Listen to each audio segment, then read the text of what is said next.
आज के इस टॉपिक में हम लोग देखने जा रहे हैं भारतीय संविधान की प्रस्तावना और इससे संबंधित जितने भी प्रश्न हैं वो सभी प्रश्नों को हम लोग देखेंगे। आसान से आसान और कठिन से कठिन क्वेश्चन जो यूपी पीसीएस 2026 के लिए बहुत ही महत्वपूर्ण है। तो चलिए स्टार्ट करते हैं। और क्वेश्चन नंबर फर्स्ट, देखिए ध्यान से पढ़िएगा। इसमें क्या कह रहा है कि जो भारतीय संविधान की प्रस्तावना है ये कहाँ से शुरू होती है। तो इसका जो आंसर होगा कि भारतीय संविधान की प्रस्तावना ये शुरू होती है हम भारत के लोग। तो ये आपका पहला महत्वपूर्ण प्रश्न जो कि कई एग्जामों में पूछा गया है। नेक्स्ट क्वेश्चन की तरफ, भारतीय संविधान की जो प्रस्तावना है उसकी भाषा कहाँ से ली गई है। तो भारतीय संविधान की जो प्रस्तावना है इसकी भाषा ली गई है ऑस्ट्रेलिया से। तो इस बात को भी आप लोग याद रखेंगे कि प्रस्तावना की भाषा कहाँ से ली गई है, तो वो ली गई है ऑस्ट्रेलिया से। नेक्स्ट क्वेश्चन में भारतीय संविधान की प्रस्तावना का विचार कहाँ से लिया गया है। ध्यान दीजिएगा, वहां पर भाषा पूछी जा रही थी और यहाँ विचार पूछा जा रहा है। तो विचार जब पूछ दे आपसे तो विचार के लिए अमेरिका, ये आपका आंसर होगा। नेक्स्ट क्वेश्चन, भारतीय संविधान की प्रस्तावना में भारत शब्द का उल्लेख कितनी बार हुआ है। तो याद कर लेंगे कि भारतीय संविधान की प्रस्तावना में जो भारत शब्द है इसका उल्लेख 2 बार किया गया है। भारतीय संविधान की प्रस्तावना में कितने प्रकार के न्याय हैं। तो इसका सही जवाब, भारतीय संविधान की प्रस्तावना में 3 प्रकार के न्याय हैं। और वो 3 प्रकार के न्याय कौन कौन से हैं ये भी आपको याद करना है।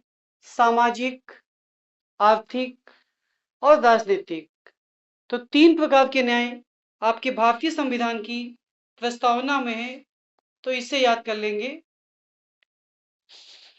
नेक्स्ट क्वेश्चन, कि जो भारतीय संविधान की प्रस्तावना अगर आप इसको पढ़ेंगे तो इस पे स्वतंत्रता लिखी हुई है और स्वतंत्रता कितने प्रकार की स्वतंत्रता, इस बात का जवाब देना है। तो इसका सही जवाब 5 प्रकार की स्वतंत्रता है। और वह पूछ दे कौन कौन सी, तो विचार, विश्वास, अभिव्यक्ति, धर्म व उपासना। तो 5 प्रकार की स्वतंत्रता हमारे भारतीय संविधान में दी गई है। और इसका जिक्र कहाँ पर है, तो संविधान की प्रस्तावना में इसका उल्लेख किया गया है। नेक्स्ट, भारतीय संविधान की प्रस्तावना में समता कितने प्रकार की है। तो हम लोगों ने न्याय देख लिए 3 प्रकार के, स्वतंत्रता 5 प्रकार की। जब समता पूछ दे आपसे तो समता 2 प्रकार की समता है, एक प्रतिष्ठा की समता और दूसरी अवसर की समता। नेक्स्ट क्वेश्चन, भारतीय संविधान की प्रस्तावना में शब्द हम भारत के लोग ये किसकी तरफ इशारा करता है। अगर ये प्रश्न आपसे पूछ दिया जाए तो आप लोग जवाब देंगे कि ये जनता की तरफ इशारा करता है, हम भारत के लोग। नेक्स्ट क्वेश्चन, भारतीय संविधान की प्रस्तावना में संपूर्ण प्रभुत्व संपन्न, इसका अर्थ आपको बताना है।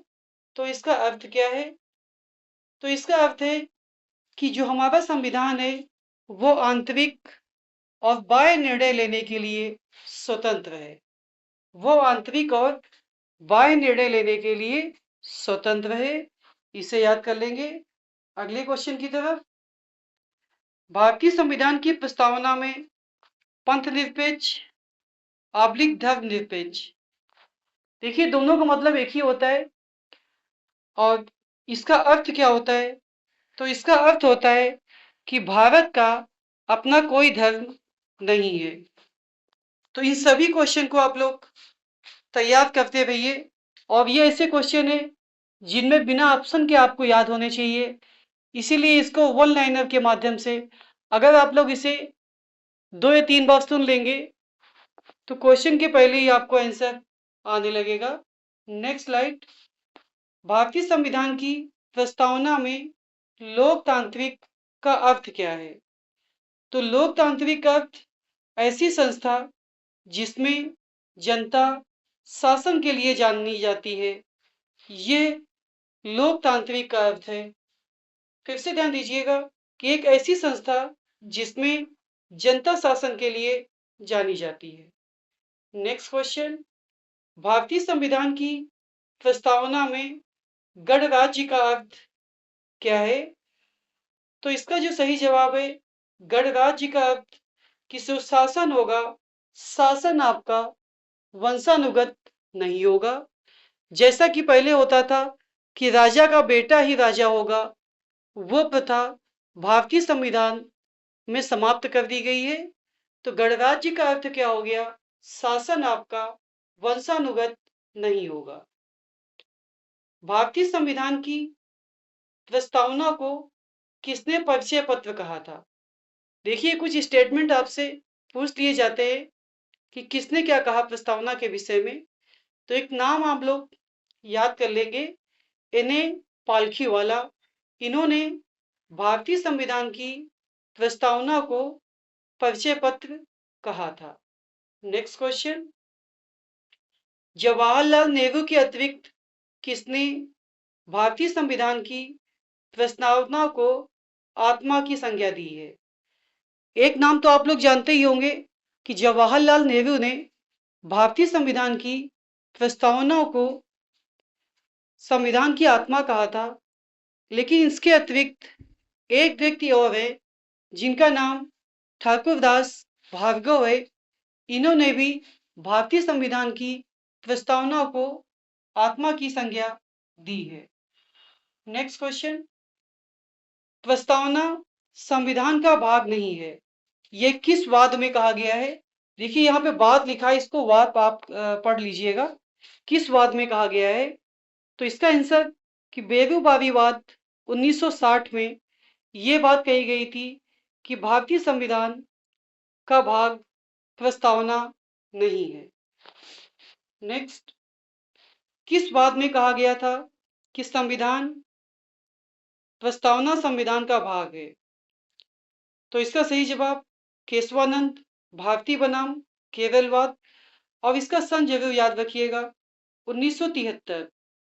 इसमें कहा गया था कि जो प्रस्तावना है वो संविधान का भाग है।